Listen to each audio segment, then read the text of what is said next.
use every now and then when we're on comms. Now, obviously, most of you will not be using comms too much because your team leaders will be, and you guys will mainly just be listening into the comms rather than actively participating in them. But in the case that your team leader goes down and you have to take over, you may still go into that scenario. Arctic, I'll give you this section. You can kind of just let you know these very simple ones that I've mentioned Sure. on the cheat sheet there. So you can take it away and teach them a couple of those. Sure. So we talk about radio communication. We have words that are called pro words, which are basically like shortened. I would describe them as shortened words that have a very specific meaning and allow and have a common meaning for everyone. So, for instance, if you want somebody to repeat their instruction, you wouldn't say repeat, you would say the pro word of say again. So, for instance, if I didn't understand what Zandy said in instruction to me, I would say 6, this is 1, say again, you're last. Yeah, and to chip in on that, does anyone know why we use say again and not repeat? That was my next point. I guess repeat could be considered a type of like fire, to like repeat an action maybe. Yeah, so repeat is often used. That's very correct. Repeat is often used with support fires, either be it like CAS assets doing an attack run, or if you have artillery assets doing a fire mission. The pro word repeat is used to indicate to that asset that they need to basically repeat their previous mission. So let's say you just had a barrage of 20 artillery rounds land, and your JTAC goes, reaches out to the artillery asset and says repeat, or repeat your last, then they will most likely, they'll probably know that is not the full correct way of saying it, and they'll ask questions. But if they don't, they might just repeat that entire fire mission, which could compromise a lot of things. For that reason, we use say again if you want to have someone say their last message again. Get back to you, Artie. Sure. The next one is Roger. So Roger is a simple way to communicate that you have basically received a message and you've understood it. So, if, for instance, Zandy said, Arctic, move 200 meters right, I could simply respond with Roger, because the communication is relatively simple, and I've understood his instruction. Now, if I didn't understand his instruction, for example, what might I say to Zandy in that case? To clarify, maybe? Right, and I would use the pro word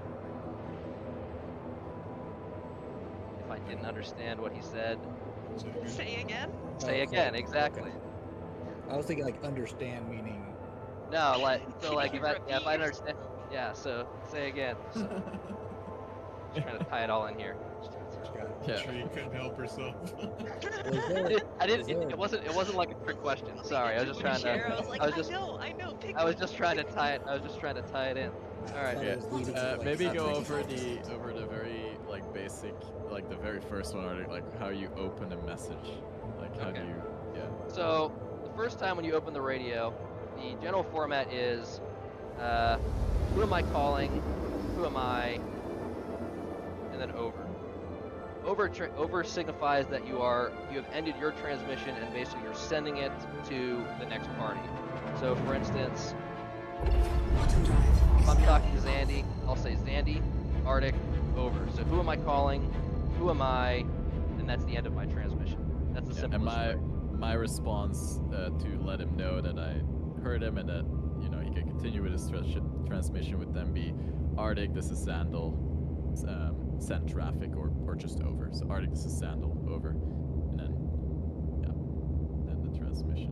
Now in real life, we don't have unlike in a real radio, you can basically only have one person really talking on the frequency at a time, and you'll step on each other and jam the frequency up. So that's why good having good discipline with using over and out, which I'll go over in a second, is important so that not everybody's talking over each other, and you can have one person on the radio talking at a time so that the information can travel expeditiously and clearly.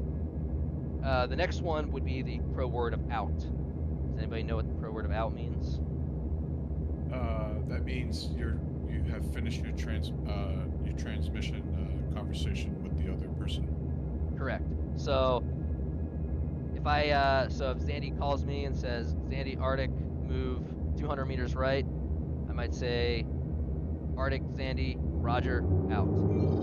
After out, that should be the end of the transmission. The next party will not respond unless they want to open a new transmission and open a new set of dialogue or a new communication. But once the pro word out is used, that is the end of the conversation. You don't need to reply to somebody saying out to you. Yeah, so just to give like a full example, we'll do like a little mock radio transmission here. So I'll go like Arctic, Sandal, over. Sandal, Arctic, over. Arctic, move up the hill 200 meters west. What would you see on the other side of the hill? Zandy, Arctic, Roger, out. And that's the end of that transmission. I'm not gonna say anything more because unless I really have to, then I'll just open a new transmission. I'll be like Arctic, Sandal, and then I'll continue whatever I was saying. But when he says out, he's not. What that means is like he doesn't need or expect any more traffic after that. So unless I really have something, I don't need to give anything. I don't need to go like, okay, Roger, or whatever. Now, radio etiquette dictates that like whenever you're someone higher ranked than you, higher ranked in function, so be it your team leader, your squad leader, your platoon leader, opens the net to you. So in this case, I opened to Arctic, and let's say I was his platoon leader, and I told his squad to go up on that hill. Radio etiquette dictates that then you leave it to that platoon leader to also close the net. So in that case, Arctic would have said over, and if I had nothing more to, so we can actually play that out. So Sure. Arctic, Sandal, over. Zandy, Arctic, over. Arctic, move 200 meters west up on the hill and report what you see, over. Zandy, Arctic, Roger, over. Sandal, out. Then I would just like close the net like that. No, that's not a hard rule. You can just say out if you think the transmission is over, but like etiquette-wise, you generally leave it to your superiors to close the net. Back to you, Arctic. Sure. Okay. Some other pro words that are commonly used, Wilco, which means will comply. So you'll never say Roger Wilco because that's redundant. So just if Zandy gave you that instruction of move my squad 200 meters up the hill, I could also reply with Zandy, Arctic, Wilco, over. And that would mean that I understood his instruction and I will comply with his instructions. Yeah. Now, where would it be better to, like, in what scenarios might it be better to use Wilco instead of just Roger, do you think? Anyone can answer this. Would you use it? It's been a while. Would you use it if it's like a quick, like, I mean, you're under fire and you want to keep it super short, and that way the person doesn't need to respond back, or when it's an actual command, when you're telling us to do something. Like, So the scenario you described is one where you would use Wilco, but not for the exact reason that you gave. But the scenario, yes, in that scenario you would want to use Wilco. Anyone else have a thought why you might want to use that over just Roger? Copy. This was like Roger or copy is just like a yes no, whereas Wilco is a like I proceed and will take action on. Like, Yes. So it is a more clear statement to whoever you're replying that to that you actually will be doing what they just said. So it's like a very clear statement of like, okay, I really understood what you said and I am going to execute that command right now. Whereas Roger might indicate the same thing, but in a high stress scenario or with complex commands, just saying Roger, it leaves room for confusion. well, that's kind of what I meant though when I said, like, exactly. if you're under That's fire, like, and someone's hurt, like. yes, That's and kinda that is what I why meant, you want to yeah. use Wilco there to really make clear to your commander or to whoever, to your team leader or whoever it is that gave you an order. The AFK rules. Sorry. Okay. Yeah, to really make it clear that you understood and will execute their command. Again, in high stress situations or confusing situations or complex commands, it is always better to use Wilco to make it clear to your leader that you are indeed going to execute that command rather than just Roger. So But by the rule of book, thumb, Roger just means you received the message. It Yeah. doesn't really necessarily mean you're gonna going to do it. act on it or you really understand it. Yeah. I mean, So but rule it of can thumb, get if it's nuanced, a simple command and it's a simple scenario, Roger suffices. If it's a more complex or high stress situation, Wilco is always a bit more clear. Again, not a hard rule to do it that way, but better to do it that way. We never really used Wilco, just for the simple fact, like, I don't know, people would say Roger Wilco, and it would just really eat up the mic. I don't know. They just told us. Yeah. That's That's why Roger Wilco is a big no. Yeah, because you're just eating up more time. yeah, Yeah. it's completely redundant. Okay, so that's as far as radio commands. I think those cover like the real basic ones. So let's do a mock conversation between like two of you. So scenario one, Morgan, you're Tree's team leader, and you are telling Tree to to move 200 meters north. Go ahead and play that little scenario over the radio. Tree, this is Morgan. Over. Morgan, this is Tree. Over. Tree, this is Morgan. Over.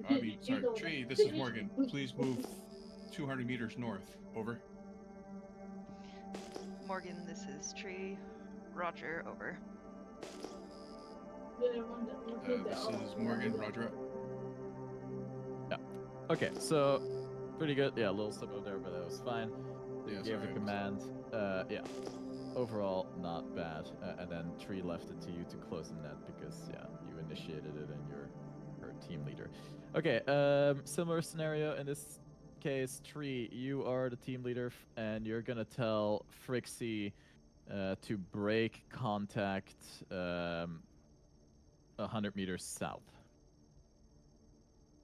Frixie, this is Tree. Over. Tree, this is Frixie. Over. Break contact 100 meters south. Over. Tree, this is Frixie. Wilco. Over. Frixie, this is Tree. Over and out. Okay. Oh, Arctic, there you we want to take that one? Okay, so I can So- hear it in your voice. Yeah, you did it. so what? So that was really good up until at what point? They used both. Morgan first. Anybody? So what they. was the one mistake there? I don't think they said Roger Wilco, but I heard like two of the same, like redundant somewhere in there. It was like, Yeah, that's correct. So it was right. yeah, it was I right. forgot. It was like a redundant transmission back. I think from not calling you out. I think it was Tree. Oh, probably. No, it's all good. I No, don't We're all know. learning. You're all learning here, so it's Yeah. okay. But Exactly. I think it So was it over. was- Yep. Yeah, over and out. exactly. So over and out are redundant terms because if you're closing the net with the term out, the message has been transmitted and the net is closed. So you're never going to use the term over and out in the same transmission. It's just going to be either over to send the message to the next party, or if you're closing the net, it's just out. 'Cause Wait, it's are you just telling like me Roger... TV shows lied to me? 100. Hollywood is Damn not it! lying I just to wanted you. to feel cool. Yeah, because like it's like the same as Roger Wilco, right? It's just Exactly, like yeah, it's it's- two of the same things. Goodbye Yeah, and farewell. Because you're never Exactly. because you don't need exactly. So it's Goodbye, farewell, so long. Like three it's of them. redundant. But gotcha. but thanks for doing that because it's such a thing that like if you don't know, you don't know, and it's shown so often in TV and movies incorrectly. Mhm. So like thanks for taking that making that Thanks example, for and then we fucking can up. Also, just learning just experience. one sidestep here. If anyone ever says 10-4, I'm gonna shoot you in the fucking kneecap. Unless we're doing police operations. Yeah. Oh, here's another good one. Over So and here's out. another good one that you might hear is the word break. Ah, yes. Oh, That's yeah. important. Or Love me break some break comms. or break. So if you hear the code word or if you hear the pro word break 3 times, like break, that means somebody is trying to put a break in the net, and you could expect some sort of priority radio traffic to come through. So if you're talking or you're about to make a transmission, you want to get off your mic and stand by for somebody else to make some sort of priority traffic. Yeah, it's usually a platoon sergeant pissed off. Yeah, exactly. Yeah, so break just means that someone has got something very important to say, and you should probably shut the fuck up unless you think your message is even more important. Exactly.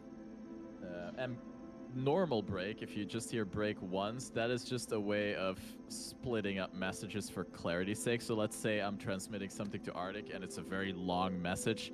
Let's say I'm doing a salute report to Arctic. So he already reached out to me. I go, okay, Arctic, Sandal, Roger, salute report as follows. Got a squad of 5 enemy infantry moving left through the green field. Break. Time 5 minutes to go. Equipment break.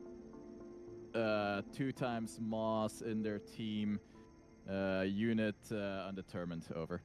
So that's like a message that you could hear, and the word break there was used to give me time to think or ascertain certain elements of information that I needed to transmit to him without stopping the transmission. So it's just like a quick pause that you give yourself to gather information and send that information then to whoever you're talking to. When you say break, at least according to the official way of doing it, you also let go of the you don't key up your radio anymore, so you let go of your radio key, so the transmission is actually broken. You don't like keep holding your radio down, so you don't hot mic it, and that gives other parties a chance to like intervene in that message with priority informations like a break, because especially if you're giving a very long transmission, you don't want to like hog that net super long to get that entire transmission through. In case someone else on that net has a priority thing, like they won't be able to get through because you're still talking and you're like hogging down the net. So that's also why you use breaks, to like have those little breaks in between, key down. Maybe your platoon sergeant has something important to say and wants to get in between you guys. So yeah, there's a lot of reasons why you want to use break to break up long transmissions. So is there a different way of doing, like, break contact over radio with the no break contact could be interpreted? Yeah, no, break contact is a single. You can see break contact as a single command. It's not like, don't see it as 2 separate words. So when you hear them in conjunction, it just can only mean that one thing. Yeah, I think you'll understand what the intent is given the situation. Yeah, because the break contact is not like a command you're gonna get out of context. Like you're probably gonna be in a shit show when you're breaking contact. So yeah. Okay, is that clear for everyone? Like these little easy radio transmissions and the pro words related to them? Yeah, so when we do our ops, and we use the like in the radio app thing, like how do you want us to? Because the couple of times we've done ops, they've been pretty like loose as far as, I mean, we're all quiet. Yeah, so they're loose in the sense that, like, obviously, like, I don't hold you guys accountable if you don't know. So now that you have this information, try to implement it the way that we just showed you. Obviously, it's trial and error, and like you're gonna make mistakes against this, like for sure. That's fine. Just try to like implement it as best as you can. So when you open a message, and that was one thing I wanted to mention as well during the Tree Honey and Frixie radio traffic. So when you open the net, you go like, Arctic, this is Sandal, over. He goes, Zandal, Arctic. Yeah. So if you open it like that, you can repeat it every time, and technically that is the way you should do it. Every time you send something, you should say your name again, or their name again, and your name again, just to make it clear. However, 99% of the time, that is not how we do it. And for keeping it short, you do it when you open the net. So you'll go, Arctic, this is Sandal. He'll reply. And then after that, I'm just going to send my messages without repeating the Arctic, this is Sandal every time. Yeah, because they know your voice. Like, when you're doing on the firing range, people are just like, they just say the message and they're just like, out. Exactly. So like once both parties have kind of acknowledged each other. Exactly. Yeah. And then you'll do it again once you open a net. So after an out, if you reopen the net, then you will do it again. Nice Who's outfit, Snow. this dude? I do want to mention one thing, Xandal. Oh, is when our you're- fucking No. stand by. hey, Our Snow. fucking friend is here. This guy. Hey, whoa! Who's That's this? Snow. Oh, Okay. Yeah, his body is still on the ship with his gear. It's underneath where my the body's cargo at? bay. It's Yeah, underneath you the look a lot cargo like bay. that. You look a You lot like take that him. other guy in the trench coat, except with no pants on. It's just No it's just pants. underneath. Hold on. Where'd my Fire, pants take- go? Fire, take Snow to the ship. Okay, Morgan, go with your. No, I wanted to. It's more of a question. So, kind of what I've seen in the past with like when you're dealing with other units, it's usually more formal Yes, compared to when exactly. you're in your squad or platoon, because you know everyone in your squad or platoon like a sister and a brother. But once you deal with like another platoon, it's a little bit more formal, and even more formal when you're outside of your unit. So Yes, so All this right, is you got it. true. Snow. So the better you know each other, obviously, it's going to be a bit more. I mean, it like squad comms, like the intercom between your squad or your in-ears or whatever you want to call it, is super important. Like, I'm not going to reach out within my squad to like Alpha Team. This is your squad. Like, you know, you're not going to do it that way. I'm just going to like be like, hey, Alpha, move left, whatever. Yeah. You know, I'm just going to send my message. There's no overs. There's no outs. That's for So thinking within about the squad. but how someone we with kinda like use it. Version. Yeah, thinking about how we've used it so far in game, like when we were on the 600i during the meeting, Well, you know. That's like, why Wait, that's why I Yeah. wanted Hi, Saber. Sandy. Hey. yeah. But I was Yeah, gonna so say when let we're me walk talking to through. Saber's group, Wait. it would Okay, be, Morgan. like, Morgan, more you go. formal. Everyone else, shut up. No, I was Yeah, gonna say, like- but no, since Saber's here, if we're doing a transmission to Saber and his team, it's gonna be more formal. Like we're gonna Yes. say, you know, this is Morgan. Yeah. So You know, yeah. and Okay. then say his name. To finish that thought, so yeah, within a squad level, you're going to be very informal. You're just going to be talking like, hey, Morgan, move there, or Alpha Team, or not even Alpha Team, just Alpha, go there, Bravo, go there, whatever. Yeah. Outside of the squad, when you're doing it in a platoon level, like between squads, you're going to do it a bit more formal. Usually, it'll just be like with numbers, so like 3, this is 4. We just saw like a couple of guys run past over, but it's still going to be relatively informal. And then as soon as you go outside of your own platoon, or even, you know, with foreign units or whatever, like you just said, like with Saber, like guys from Fox Company, then you're gonna like adhere to the strictest level of radio protocols. However, just for good practice, let's just from the platoon level on try and keep it strict just for practice sake. Like obviously within your squad, you don't have to, because that would even bog things down. That's like counterproductive. Yeah, But as soon as so- you're communicating between two different units that are, you know, not on the same quote-unquote intercom, let's try and keep the comms relatively strict. So how would we handle like a message to the larger group? Like I'm using the real life example of when we were like on the ship doing close protection. Okay, so And, you know, that's what I wanted to touch on, Sandy. If you have a second. Yeah, So- wait, let Frixie finish his question, and then Yeah. So like Fire would say, hey, Hannibal, go check the lower deck. Like that's the single command. But like when we identified that there was all the ships missing and wanted to make a larger broadcast to the group of like, hey, we need everybody to be paying attention to this message. Okay, But Fire, not do you necessarily. I wanna... guess you wouldn't expect everyone to reply back that they're getting it. I don't know.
But like, I- and yeah.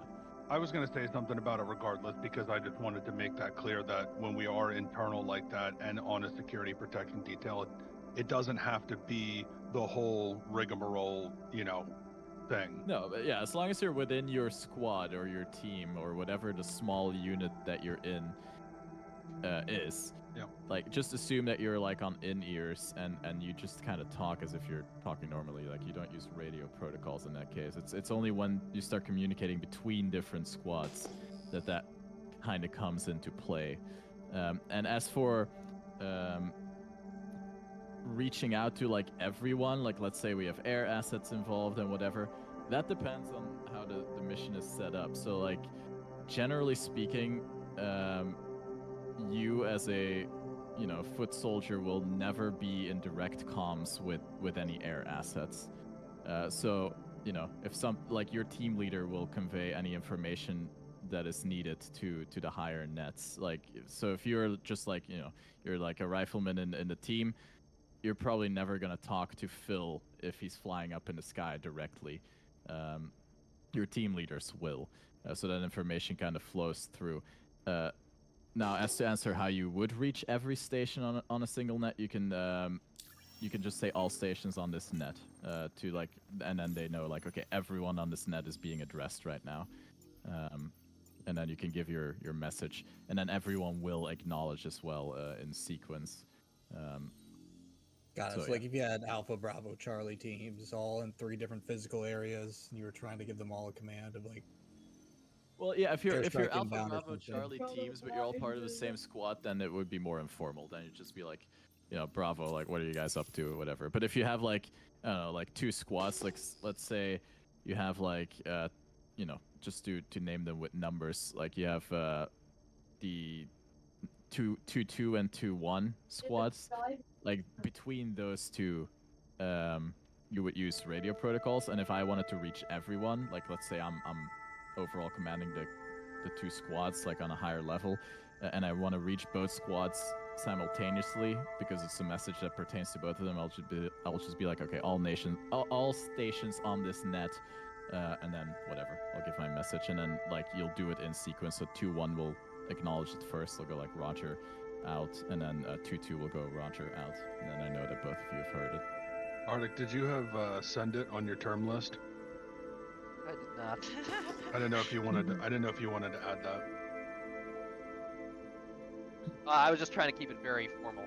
And yeah, I think this is probably enough for like, because they're not like team leaders. This is just for them if in case their team leader goes down. Like, again, you guys probably, unless you become like team leaders or are appointed team leaders, you're gonna be using the comms very minimally in that respect, that it will be like radio protocols. So like you'll most likely just be talking within your own team, which is informal for the most part.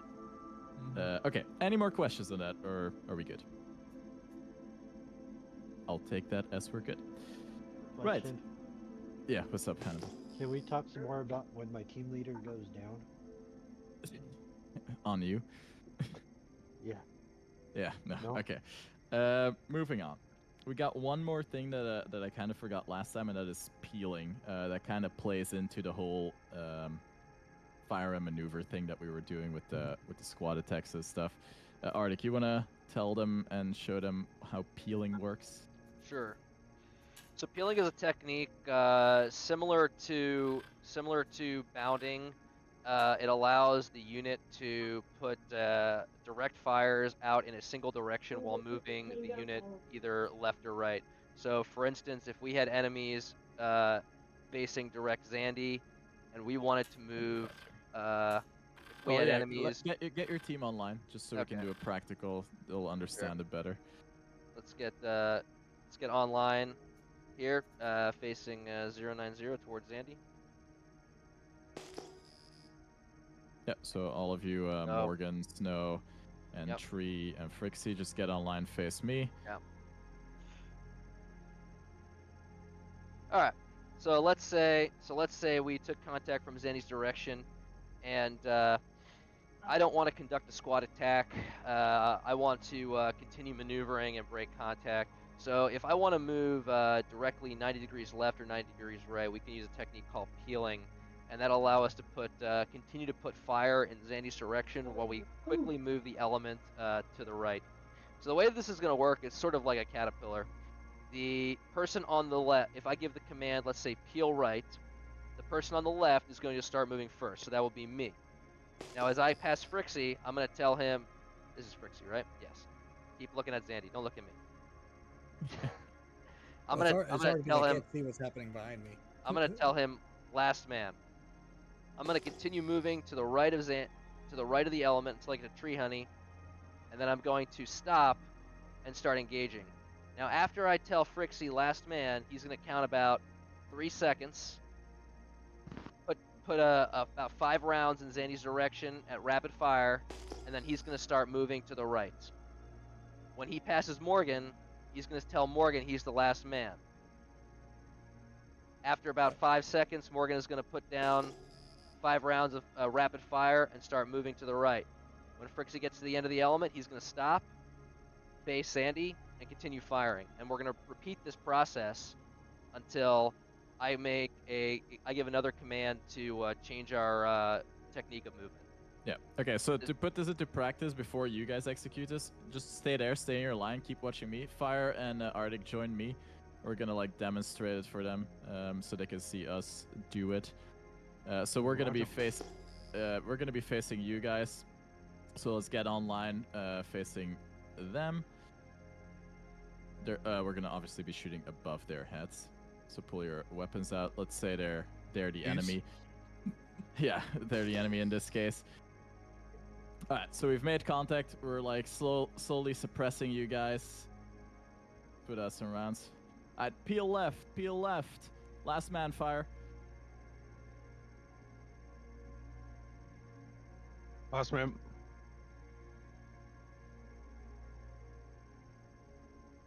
Last man's Zandy. Last man fire. Last man Arctic.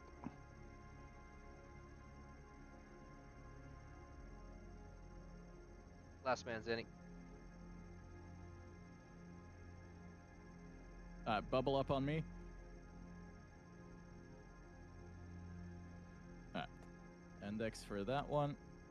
So that's a little bit how a peel would go. So as you guys could see, we were kind of like, rolling the element one by one in a certain direction, because I wanted to move the element in a better position. Maybe there was like better cover there, or for whatever reason I wanted to move the element in that direction.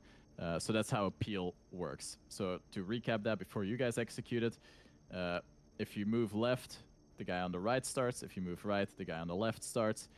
You fire a couple of rounds rapidly to suppress the enemy just that tiny bit more. Then you start moving. You move behind your element, obviously. Don't run in front of them because they're going to mow you down because they're putting down suppressive fire. As you cross the next guy in line, you're going to let him know that he's the last man, so that he knows, okay, I'm next to move. You keep moving along the element until you reach the other end of it. Then you find another position of cover and concealment. You start suppressing again. The guy that you just told last man is now also moving probably, and it just becomes one continuous movement until you hear your team leader say stop or bubble up or whatever he wants to do. Arctic, why don't you execute that with the 4 of them? Yep. I'll be your op 4. Again, right. Shoot above my head, guys.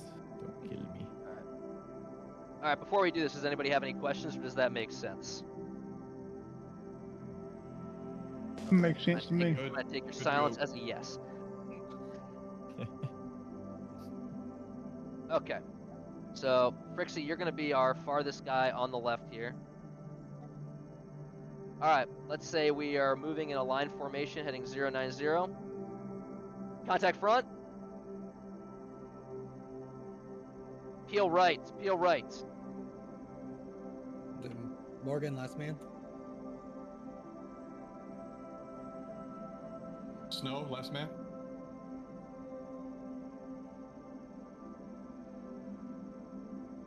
Three last man.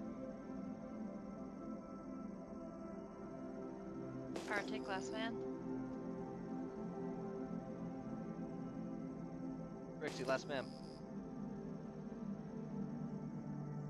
Morgan, last man. No, last man. Three last man. Go ahead and end it here. All right. Yeah. All right. So on me. Alright. That was that was a quick demonstration of that. Now, obviously, we didn't cover a lot of terrain in this situation because everyone was very closely together. When you're more spread out, you're gonna cover a lot more distance doing that peel because you're gonna kind of keep the same spread as you peel. So, the distance covered is very highly dependent on how tight your formation was when you initiated it. And a thing to remember, if your formation was really tight to begin with, like in this case, you guys were almost shoulder to shoulder. Now, for this example, we didn't do it the way I'm just going to describe it because we're just demoing it.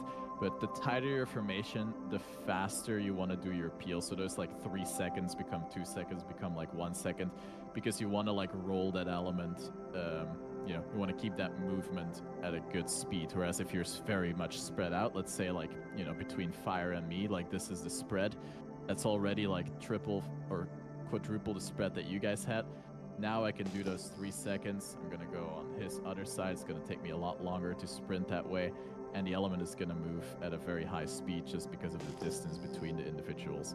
If I was shoulder to shoulder with Fire, like I am here, we'd be, a 2-man peel is kind of idiotic, but like we'd be peeling a lot faster. I'd be here.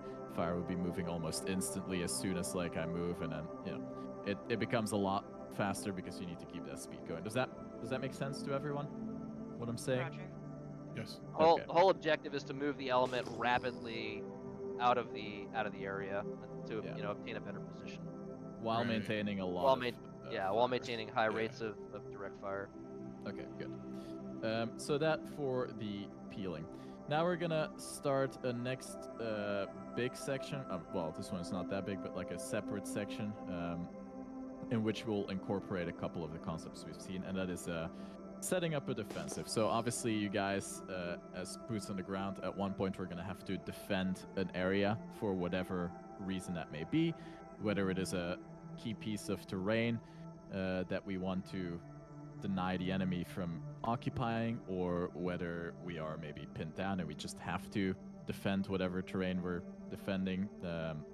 Whatever the scenario would be, at one point we are going to set up a defensive. Now we're only going to go over prepared defensive today. So in this case, it will be a piece of terrain that we want to deny the enemy from crossing or seizing, whatever it may be. A couple of key concepts of a defensive are, or there's a couple of key elements to setting up a defensive.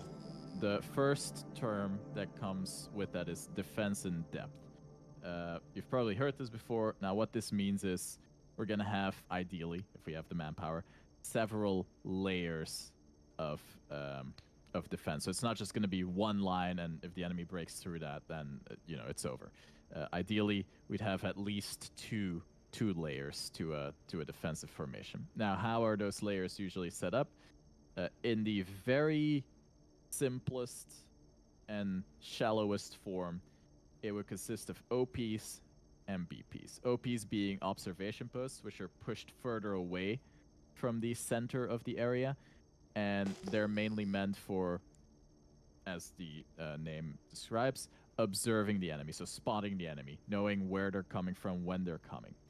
And then BPs are battle positions. Those are the ones we're actually going to be fighting from.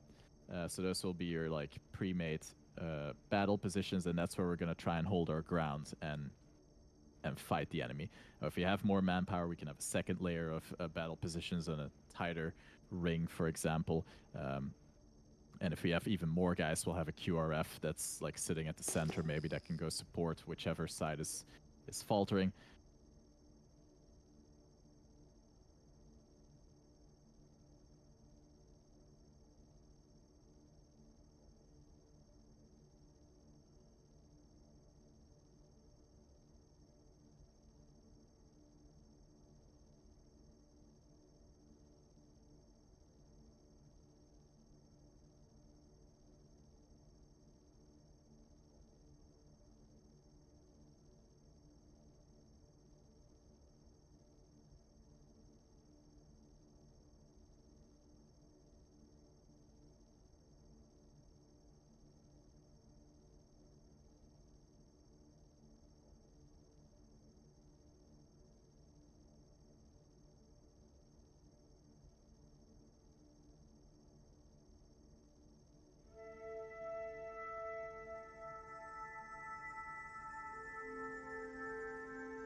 Shields online. Weapons online.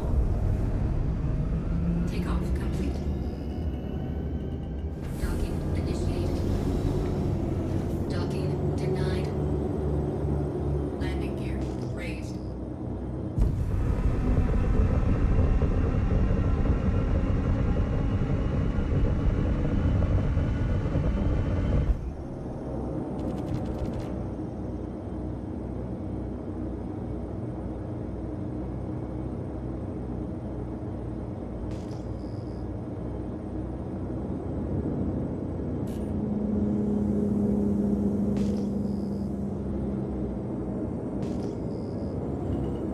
Shields hit.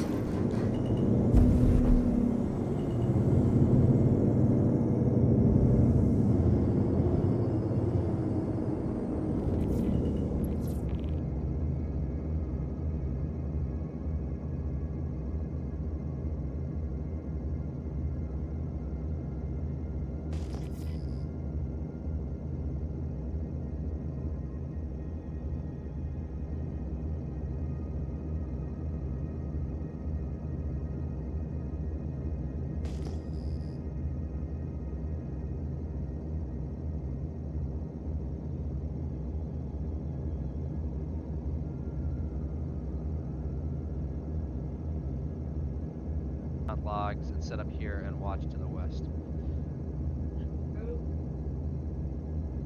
Okay, Arctic, let me know when you guys are set in position.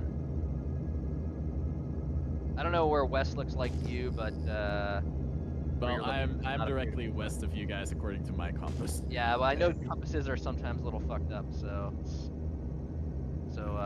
So west would be my direction. cover for Zandy. reference. Look Yeah. at Zandy's direction. All right, I'm gonna give a little report here, and then as soon as You want I've to go given- over? You don't want to go over. You want to go primary, supplementary, alternate? Oh or yeah, you can or- explain it to them. Yep. Go Okay. ahead. So there's basically, well, there's a couple different types of battle positions, but we can use three main different types of battle positions.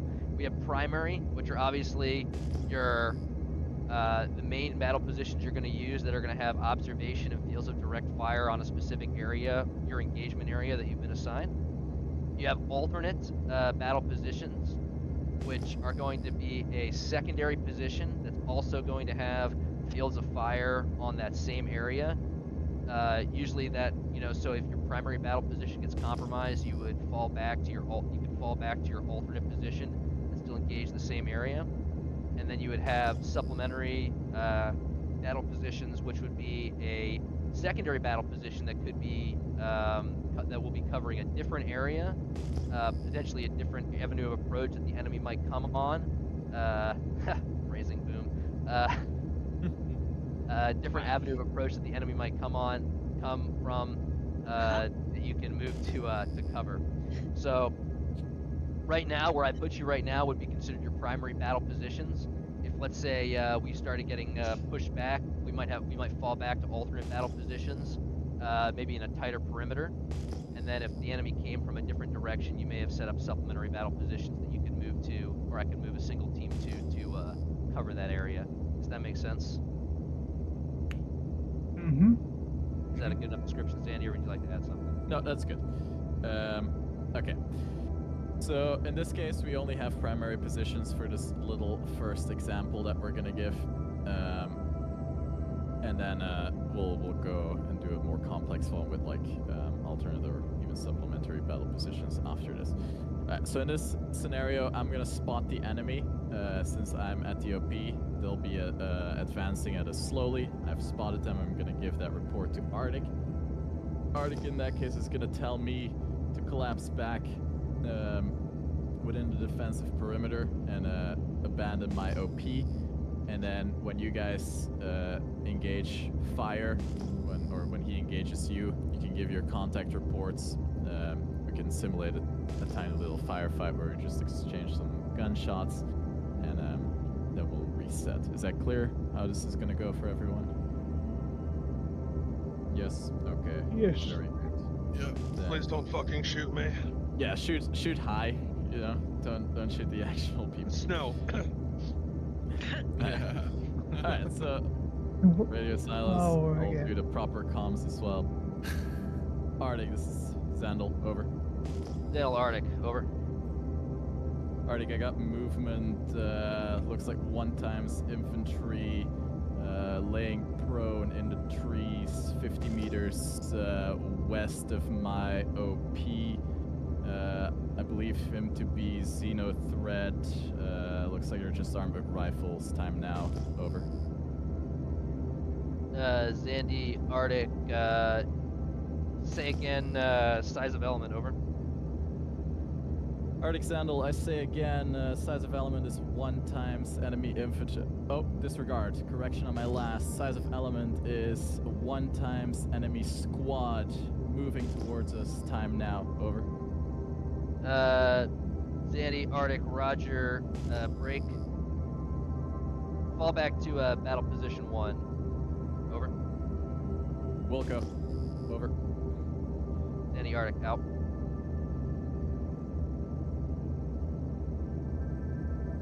Alright guys, we're gonna have friendlies approaching from the west. Copium, copium, copium, which is the running password in this case. That's good enough for passive lines. Yeah, so we're not covering that too much in depth.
Talk to you, you don't have to say that. Okay. Bounding. So here's another thing I want to point out about bounding.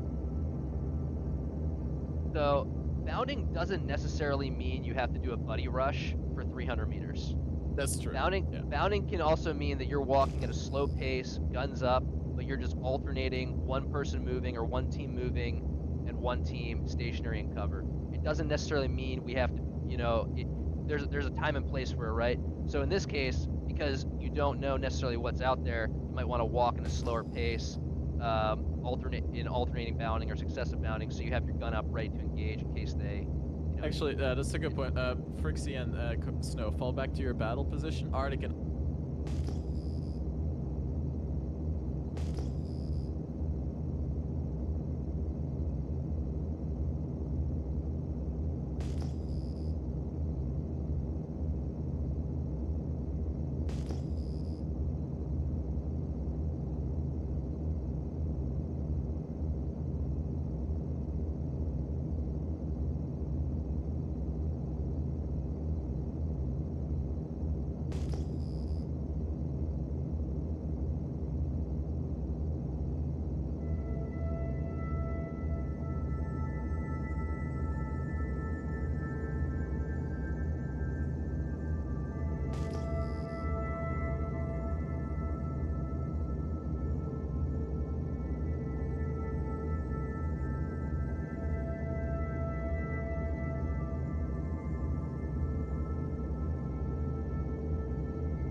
here quick.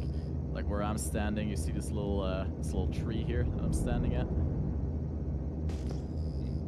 Okay, let's say that is a building, and that's where the compound starts.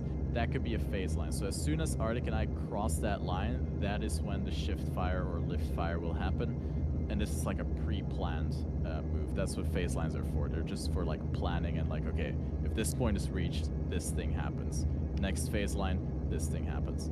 So again, for you guys, this is just context. You don't need to remember too much of this. This will happen dynamically for you.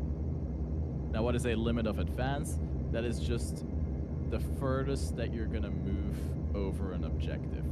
So let's say that little tree is our objective. Arctic and I are gonna push it, so let's just move traveling over. Watch Arctic. We're moving over the objective. You guys have lifted fire, and our limit of advance is about 50 meters past this. So that would be right about here at this big tree. That means that Arctic and I are not going to move any further than this area. That might be for a lot of reasons. Maybe there's another compound there that we don't want to expose ourselves to. Whatever the reason is, the limit of advance is as far as your element is allowed to go through a certain area. Again, two concepts that are, to you guys, are going to be more dynamic, but if you ever get in a team leader role, they'll become more important.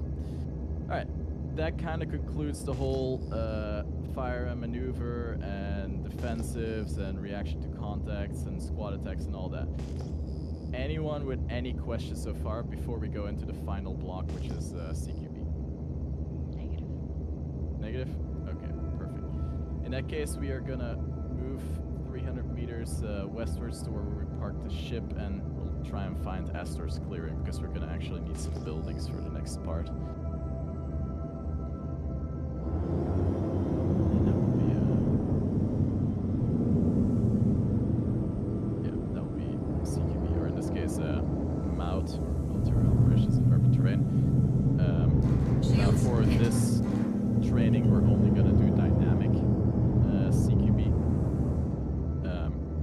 Basically what you see in all the movies, like all the cool stuff, like people fucking kicking in doors and rushing in the room and all of that.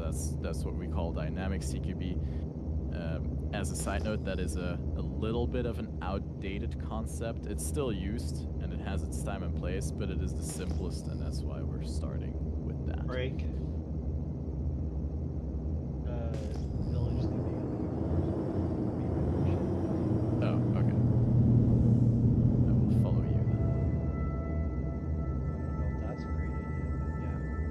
The guy with the cat head, with a cat helmet. Oh yeah, so yeah, eyes on the village.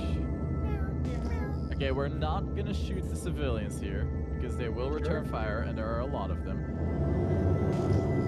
Oh, well, this guy crime stat.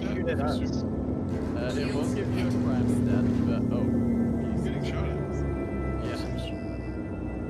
Oh, it's the BBC shooting Todd.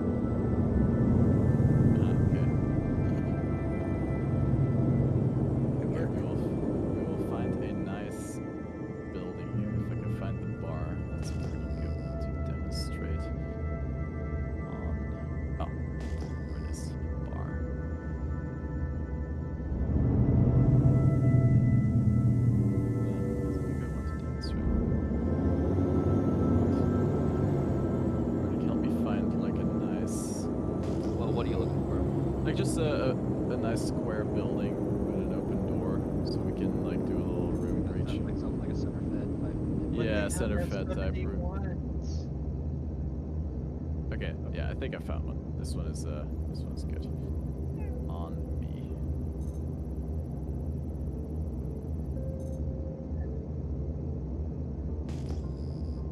All right. So this is the final phase of today's training, and then you'll all be qualified for AICT.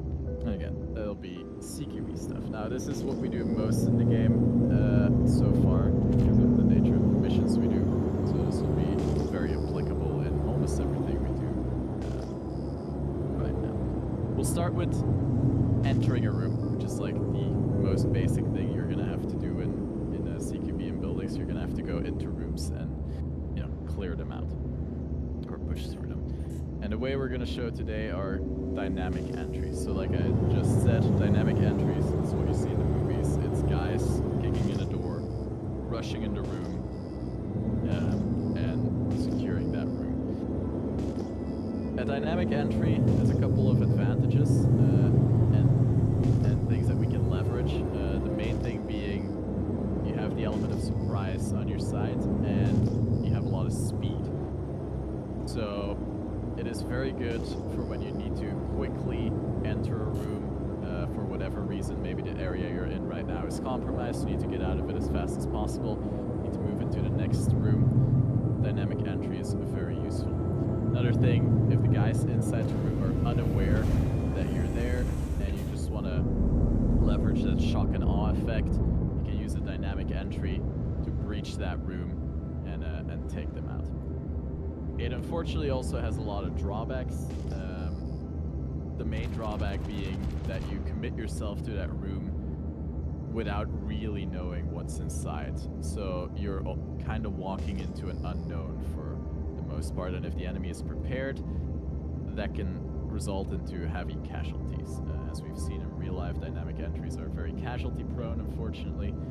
Especially in Afghanistan and Iraq, a lot of people lost their lives due to this concept, and that's also kind of why we stepped away from it, but that's for another time. Arctic, why don't you go over the basics of just a basic dynamic entry with a 4-man team here. Now, for the sake of the exercise, let's imagine this is the only exterior door. I know there's 2 more in here, but just pretend that those are full walls. Okay, so this is the only entrance point.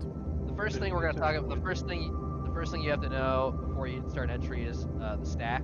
So, does anybody, I'm sure you've heard the term like stack up. Anybody can explain that? Everybody know what that means? Or does anybody not know what that means?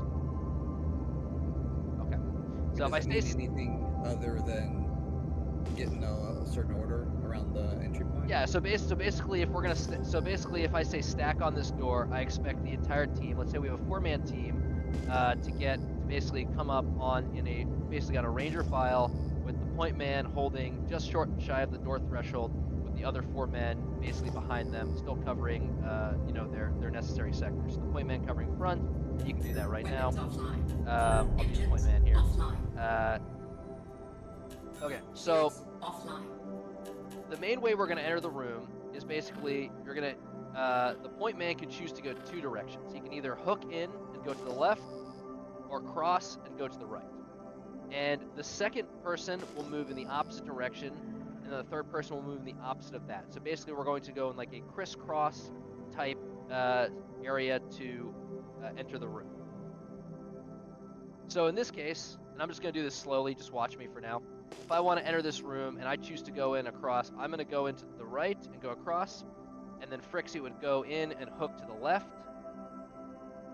Tree Honey would go in and go to the right, and then Morgan, or whoever was the 4th man there, Morgan would go in and go to the left. Does that make sense? Like a zipper. Yes. Yeah. Okay. So let's so as you enter the room, this is what's called a center fed room, meaning the room opens in both directions. And that results in basically 2 of the most dangerous points, and those are called the points of domination. Basically the point at which the enemy could be that is going to be generally like the most threatening to us because we can't see it and they're going to have the best area to kill us. Yeah, if you guys... Okay, so yeah, pause there. So you guys just walk into the room. I'm standing in the point of domination, and you'll see why it's so dangerous. Because it's an area you cannot see, and like I have very good shots on everyone who comes into the room here. So that is what we call the point of domination. The 2 corners, the 2 closest corners on the wall that you're going to breach from, left and right, those 2 corners are the 2 points of domination. Again, because they're the most dangerous ones, you can't see them from the outside, and that is generally where. And also as you enter, it's going to take you're going to have the longest amount of time to put your weapon on that point, and therefore the enemy, if they're in that point, is also going to have the most time to engage you and kill you. Exactly. Does that concept make sense to everyone? So they always have an advantage over you no matter what, which is unfortunate. Yeah. Yeah. Danny, can you toss me an invite? Yes. AKA the camper. Yeah. Alright, I'm so not the party leader. So to build on that, Hannibal, you are.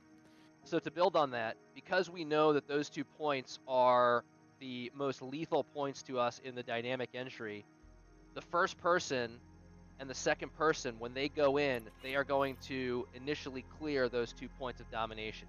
So in this case, and I want you guys to just stay in the room for this, and I'll kind of demonstrate it from the outside. If I'm coming in to the room, and I want to go in cross, I'm going to make sure I clear that point of domination first. And if I was the second man in this situation, I'm going in, I'm going to hook in. I'm going to make sure I clear that point of domination, because there's basically the highest probability that there's going to be a guy there. And if there is a guy there, he's going to be the biggest threat to the team. Yeah. Does that make sense? Mm-hmm. Okay. Okay. So Arctic, let's demonstrate just with a 2-man capacity how we'd clear those points of domination. You'll be point man. You guys can just stay in the room. So do it at like a slow rate. Like don't use full movement speed just for glitchiness and whatever. So another thing for a communication, as Zandy I'm sure we'll talk about, in real world stuff, a lot of this is done non-verbal and tactilely. We don't have that luxury in the game. So some simple communication stuff that at least we've used is, calling the point man might call out hook or cross, just to give the other people in the stack an idea of how he's going to move, so the second person can know how they're going to move without those kind of cues. So I might tell Zandy I'm going in cross. I'm going to go.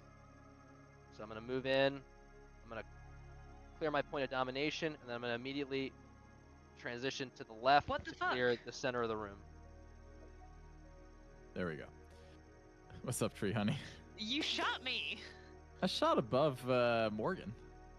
You shot me. I have 93% health. Interesting. Bitch. That must have been some delay there because. Well, you're lucky we give great health care. Yeah, exactly. Okay, so to break down what just happened, and I'll do it step by step. So Arctic, let's get back out, and I'm just gonna talk them through it, and you're gonna move along as I'm talking. All right. So 2-man team, we're stacking on the left side of the door. Arctic is a point man. He can look into, and this is just say there, Arctic. He can look into the narrow of the room, which is like the sharpest angle he can see. So he can kind of see where Snow is standing, but anything closer to the wall than Snow, he has no eyes on. So that's what we call the narrow. In this case, a narrow right, because it's on the right side of the door. The narrow left would be the opposite, would be on the left side of the door, which is basically at this radiator here. So Morgan would be in the point of domination, and anything at this radiator or further into the room can be seen. So the radiator would be the narrow left. We were stacked up. Arctic has decided that he wants to go across, so he calls cross and he commits to the room. He moves in and he attacks the point of domination on the right-hand side of the door. So Arctic, let's walk through that. I follow him in as the second man, and I take the point of domination left. I engage Morgan. I'm not going to shoot now to not kill Tree Honey, I guess. And as we engage our points of domination, we engage them, we engage any threats, and we keep pushing towards them to clear the room behind us for follow-up members. As soon as I have no more threat in the point of domination, I'm going to start still moving towards that corner, but I'm going to start looking further into the room until I'm kind of like halfway in the room, like until I'm aiming at the center of the room, more or less. So it's kind of like a turret of a tank, if you want to imagine that. Like you're moving one way with your legs, but your torso is rotating to scan through the rest of the room until you're at the center of the room. And that's kind of where you stop, because that's where Arctic will also stop, and then our sectors overlap. So that way we've cleared the entire room visually, starting from the point of domination. As soon as a threat there has been cleared, you start turreting yourself to the center of the room while still moving to that point of domination to make room behind you for the follow-up guys. Now, in a 4-man capacity, so let's say the first 2 guys are in, they're in the point of domination. In this case, Morgan, you're going to take my place, so you're standing in that corner, in the left point. Snow, you take Arctic's place, so yeah, you can stay standing there. You're both kind of aiming already at the center of the room because you've cleared your sectors. And then myself and Arctic are going to be 3rd and 4th man in now, and you'll see what our roles are. So Arctic is going to be third man in. Now he's going to follow the front man because the first guy went right, second guy went left, so Arctic's going to go right again. But the point of domination has already been cleared. So Arctic's priority now is the center of the room. So he's going to do the opposite. He's going to start from the center and scan towards the right, towards the point of well, not really, because then he's aiming at snow, but like close to snow. So he's going to work the opposite way. And I, as the fourth man, I'm going to do the same thing, but opposite of what Morgan did. So I'm going to go left in the room. I'm going to start from the center and work towards the left point of domination. All right, let's display that at a slow pace on you. Center. Clearing the center.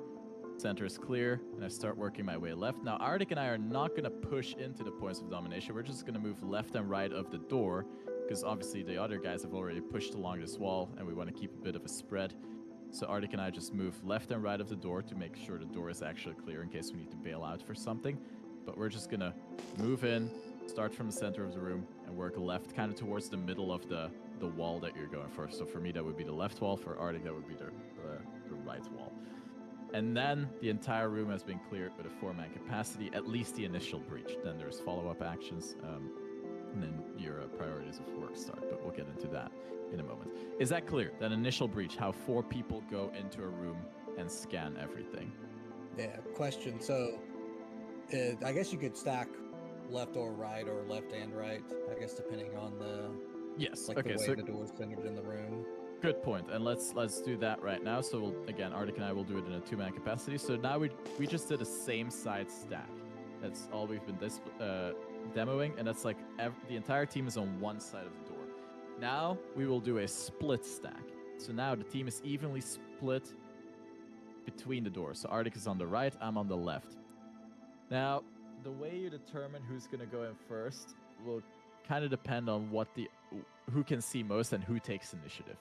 In this case, Arctic is going to take initiative, so he'll stay on me to let us know that he's going to be the first man in, because maybe he saw something, maybe he thinks he has like a good angle that he can walk into. Or maybe I see my end and I'm like, okay, this is like, not really a super big threat area, or I don't really have much information to work with. I'll let Arctic know. I'll be like, on you, because I don't have much information to work with. Either way, you're going to kind of dynamically decide who goes in first. In this case, it's going to be Arctic.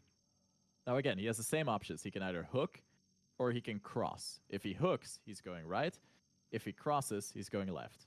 I'm just going to go the opposite way again. Again, that same crisscross pattern. So Arctic, on you. All right, with me.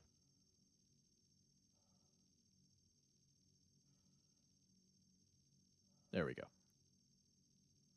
Now, So for the follow-up guys, the 3 and the 4, you would keep that crisscross pattern. So if the guy on the right started, in this case Arctic, then the second guy, which is the first guy on the left,